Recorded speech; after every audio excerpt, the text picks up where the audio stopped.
how to sell shirts in TikTok Shop. So hello guys and welcome back to today's video.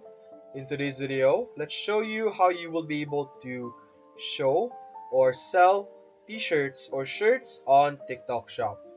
So over here, as you can see, simply click on products and click on add new products.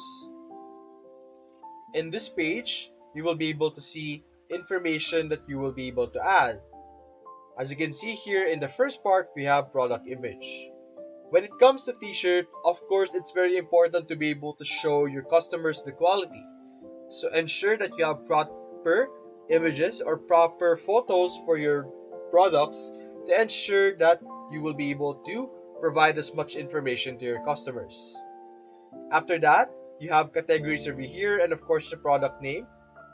Other categories, simply search for shirt.